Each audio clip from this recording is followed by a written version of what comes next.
Think Fleetwood Mac meets The Sword.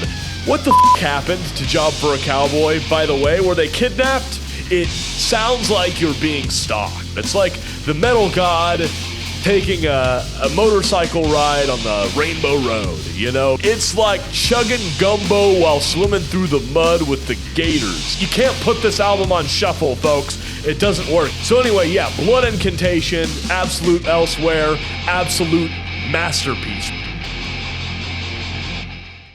What is up, y'all? We're coming at you with another top tier Tuesday, and this is the last Tuesday of the year before the holidays. So I'm gonna give you my top 10 metal albums of 2024. And 2024, by the way, really good year for metal. A lot of great releases this year, so I'm really excited to get into it. And I have to say, this isn't necessarily gonna be like a definitive 1 through 10 ranking of my favorite metal albums of the year. It's more like these are 10 metal and metal adjacent records that came out this year that I like and that I really want to talk about. So without further ado, we're gonna start with Job for a Cowboy's Mood Healer. Now, this album flew under my radar for a while. I was totally unaware of it until just a couple weeks ago. A buddy recommended it to me.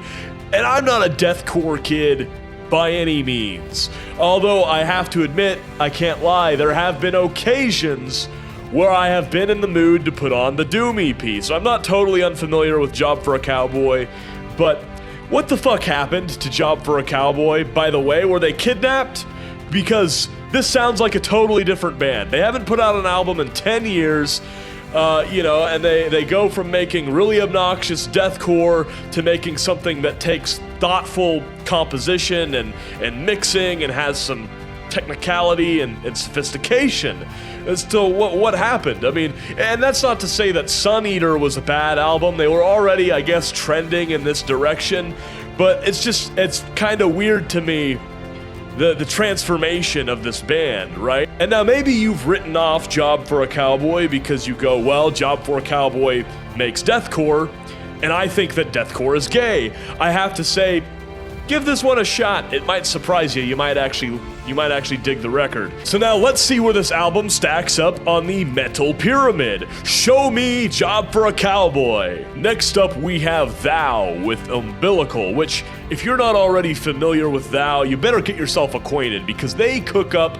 some of the thickest, dirtiest, heaviest swamp sludge that Baton Rouge, Louisiana has to offer, or that anybody has to offer, really. Now, when this album came out, I listened to it right away, and I got about 60 seconds into the first track, The Narcissist's Prayer, before I declared that it was the album of the year. I mean, that main riff is so fucking heavy and ugly and mean. It's like chugging gumbo while swimming through the mud with the gators. The whole album is just downright nasty, and it's relentless. It's 49 minutes of brutal, doomy punishment.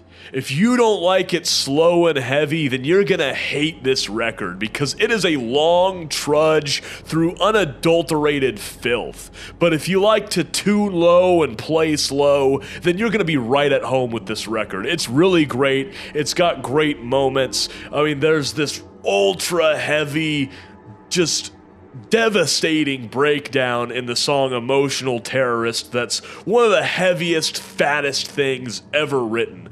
The album is really a really great sludge record. It did ultimately get dethroned as my album of the year, but it's still one of my favorite releases of 2024. Let's show it on the pyramid. And we've got to talk about Uncle Acid and the Deadbeats, Nile or a Blue. There's not a record that came out this year that carried out a vision to the degree of success that this one did. And it was completely out of left field. Uncle Acid and the Deadbeats, if you're not familiar, they're a stoner rock band. They sound like if Black Sabbath and the Beatles had a baby that loves horror movies and Easy Rider. And they come out and they put out what basically sounds like a 1970s Italian horror movie soundtrack for a movie that doesn't exist. Think of the works of film score composers like Goblin, Ennio Morricone, Fabio Frizzi, stuff like that. It's very synthesizer driven, it's psychedelic, it's atmospheric, there's organ, there's Italian dialogue. If you put this on for somebody blindly, they would have no idea that it's an Uncle Acid and the Deadbeats record. They would think you put on a soundtrack from a 1970s horror movie from Italy. You know, it perfectly hits that stride. It sounds like you're being stalked. It sounds like you're a naked Italian woman in a villa and there's somebody wearing black gloves peeping in on you. And nobody asked for this record, but that's what makes it so creative and bold and interesting. Is it a record that I would listen to regularly? No, but I'm glad that it happened, and it's not really a metal record, but I felt like this list would be incomplete if I didn't talk about this album because it was really one of the more interesting things to come out in 2024. Now show it on the pyramid. There it is.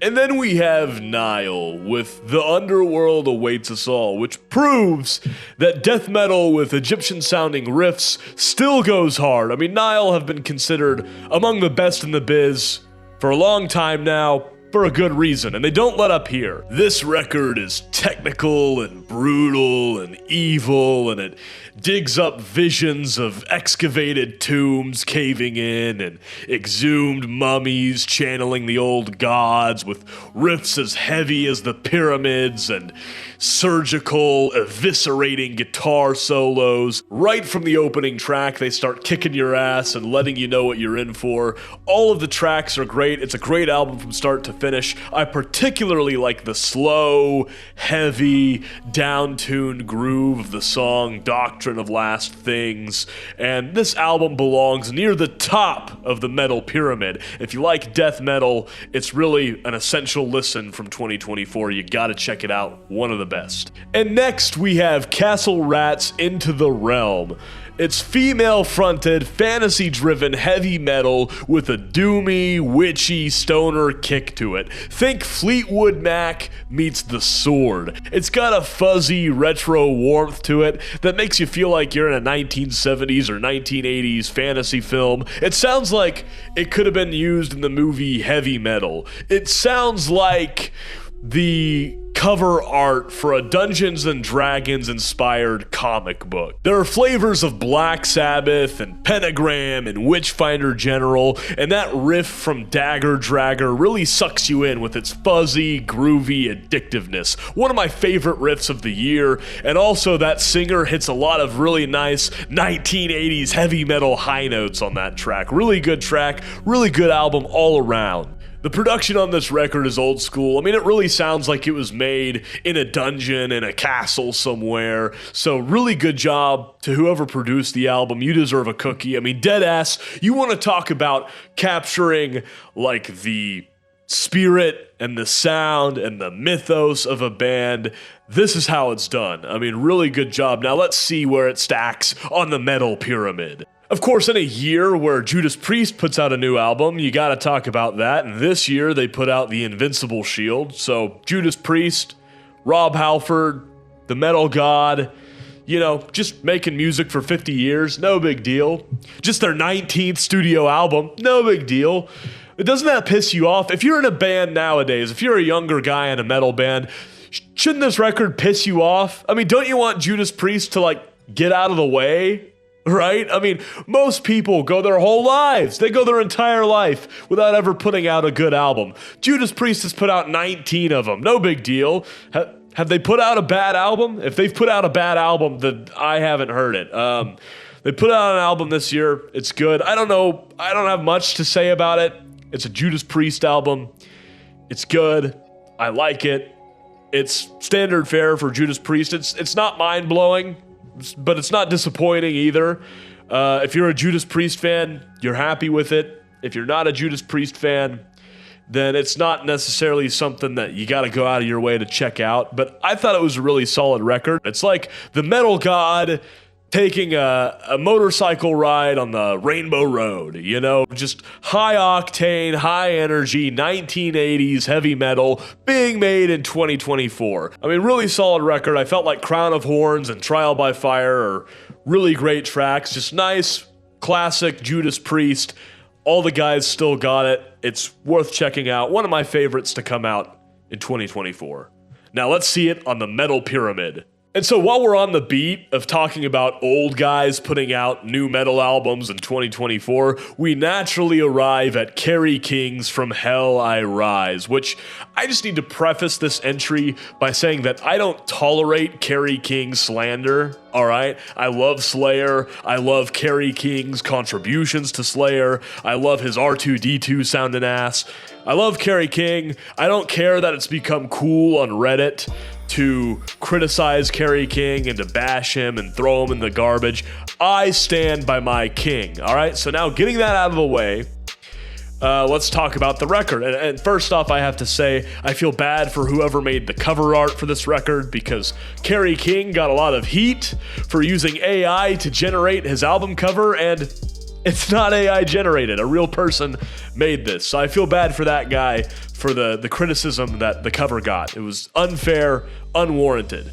Now let's talk about the music. The album sounds exactly how I thought it would sound. You know, it's like discount Slayer. You've got the post-Hanneman era Slayer riffs and lots of Kerry King guitar solos, and you've got vocals and lyrics that sound like Kerry King really wanted Tom Araya to be singing them. And you listen to the record and you go, who's singing this? Why did they pick this guy to do the vocals for this album? Because it sounds like they're trying to be Slayer when I really wish they had gone with somebody that sounds a lot different from Slayer, right? And then you look up who it is. Oh, it's the singer from Death Angel. Okay, you look at the lineup of the band, and it's all a bunch of heavy hitters from like the 80s and 90s thrash scene, and you get it. I mean, it's a good lineup. They're good musicians. It's a good thrash album. There's good riffs, it's nice and heavy, it sounds evil at times, there's good solos, good playing. I mean, it's a solid effort, but I wish they had taken a different approach. I wish instead of being like, it seems like their approach was, let's try to make this album sound as much like a Slayer album as we can, but it's not Slayer, so I wish they had taken a different approach and tried to make a record that doesn't sound like it's trying to be Slayer. I think that would have been the move to make. All things considered, it is a good album, it's a solid thrash album, there's nothing wrong with it. In fact, it's better than I thought that it would be. The song Residue, I think, is a great track. I think it would make the cut on a lot of Slayer records. If you're a Slayer fan, you'll like the record. If you're a Slayer fan, you'll like this record. But like me, you'll probably be wishing that you were just listening to the real thing, right? So let's show the Kerry King album on the Metal Pyramid.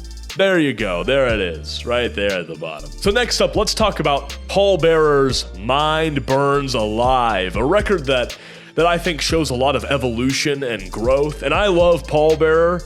I think that their first 2 or 3 records are some of the very best Doom albums to come out in the 2010s. You know, those records have very strong funeral vibes. They're very doomy and depressing with crushingly heavy riffs and very sorrowful, beautiful vocal performances. And on this record, they try some new things. I mean, it's still Pallbearer. They still tap into that old Pallbearer sound, but they also branch out and try some new things. It's more of a progressive art rock approach than a doom metal album necessarily. You know, more flavors of like Porcupine Tree than Mournful Congregation. And it's like they're showing off that they have matured and become more sophisticated as songwriters. The singing is still full of emotion and it sounds very pretty, and you know, they still get heavy at times, although maybe you wish it got a bit heavier or maybe they did it a bit more often. I still prefer their first 2 or 3 records to this one, although it's a great record.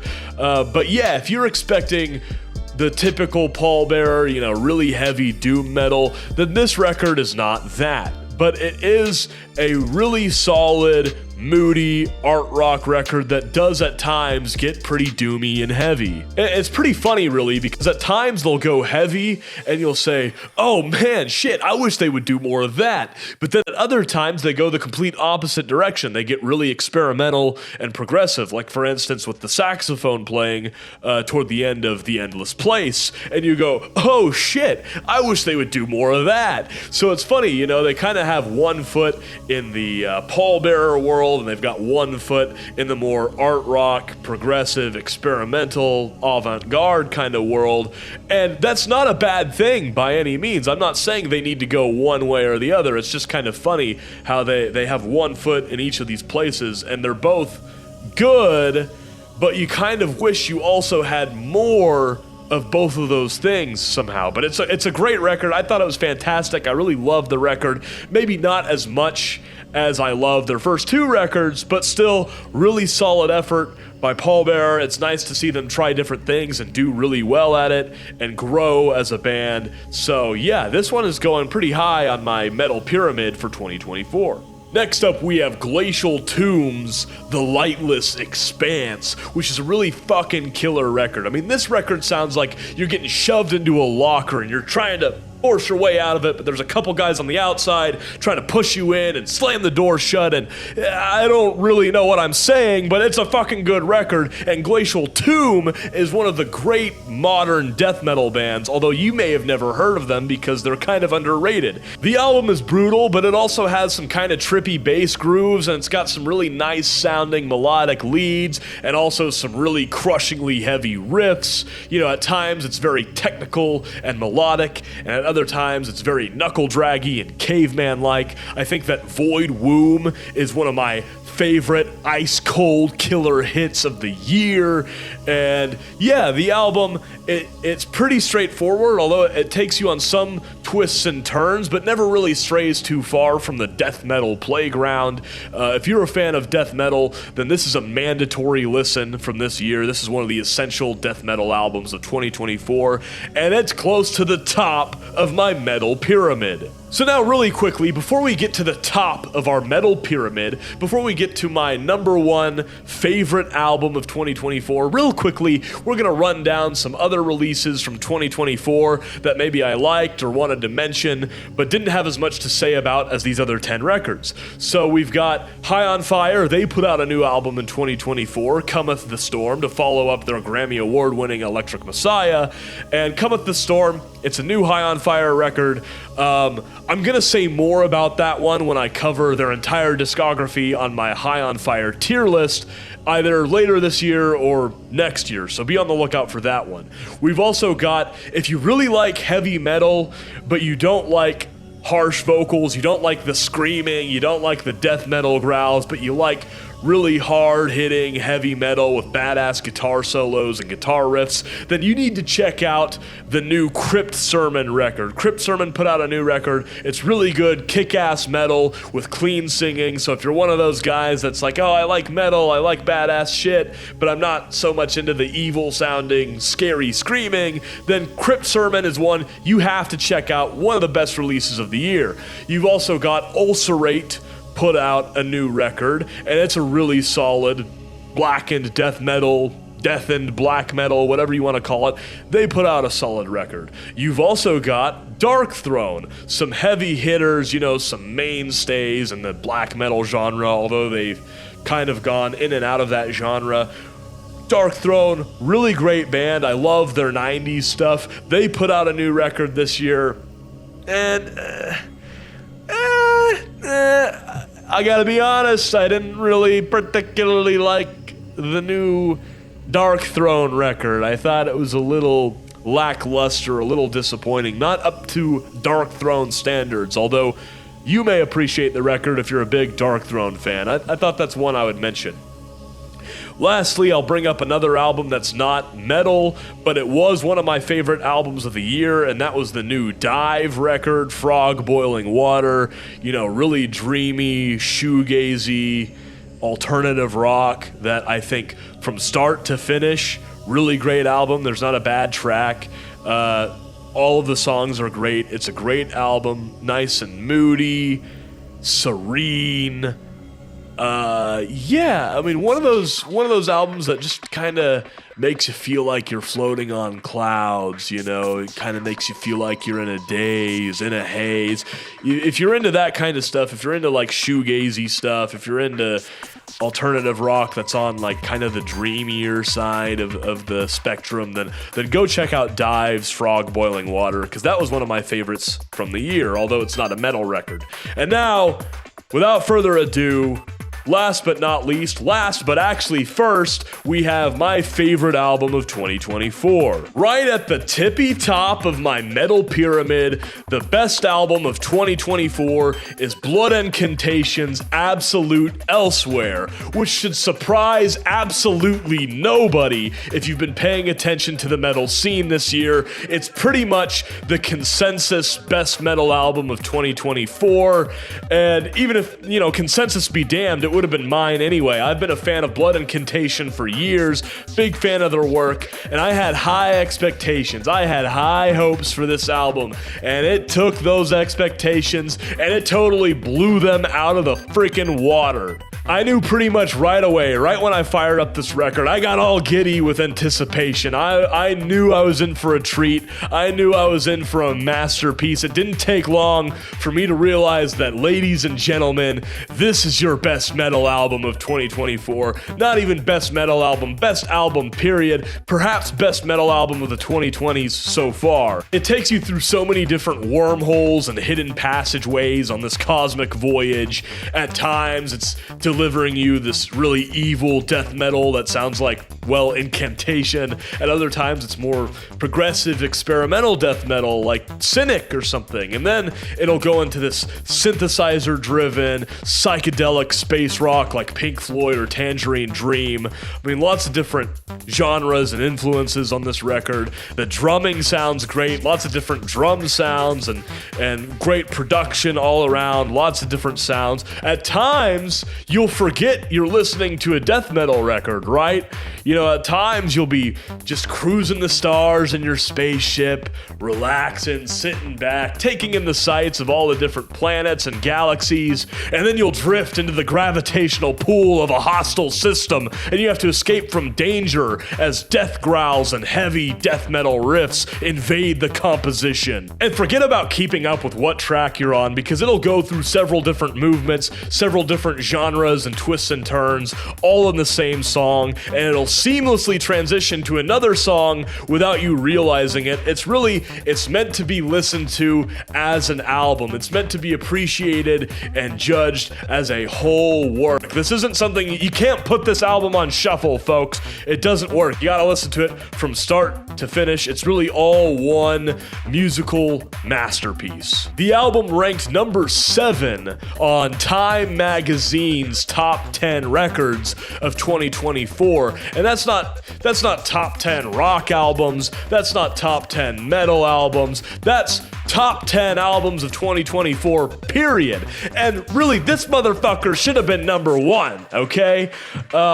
If you've never heard like a progressive death metal album before, or an experimental death metal album, this is gonna blow your fucking mind, alright? But even if you're well-versed in progressive death metal, even if you're well-versed in experimental or avant-garde death metal, you know, death metal records that blend genres, even if that's your jam, that's your bread and butter, this album still sounds fresh. This album is still unique and exciting. And look, it's not as though nobody's ever made this kind of record before, right? It's not like nobody's ever blended death metal with these different styles, these different genres, and these different sounds, but it does feel like Blood Incantation is pushing the envelope. It feels like they're exploring new frontiers. They're doing something really fresh and exciting. They're blending these different styles and genres and sounds in a unique way. And a good way to put it is that this record sounds like it was made in 2024. The production, the composition, you know, the approach that they took, it does sound really, really new. and it's exciting, and it's the Blood Incantation that you should love, but covering an even wider, more vast expanse of territory. So anyway, yeah, Blood Incantation, absolute elsewhere, absolute masterpiece. Right at the top of my metal pyramid for 2024, my favorite release of 2024. Probably got to be my favorite release of the 2020s so far. You know, like I said, it takes you in different directions. It surprises, even being familiar with Blood Incantation, it surprised me at times with the tripped out, clean singing that sounds like Pink Floyd, you know, that synthesizer ambient sounds that they've pursued in the past that sounds like Tangerine Dream or Klaus Schulze or Steve Roach, and then of course delivering the goods, the death metal goods that you know and love from Blood Incantation. I gotta say, absolute elsewhere, absolute masterpiece. Signing off.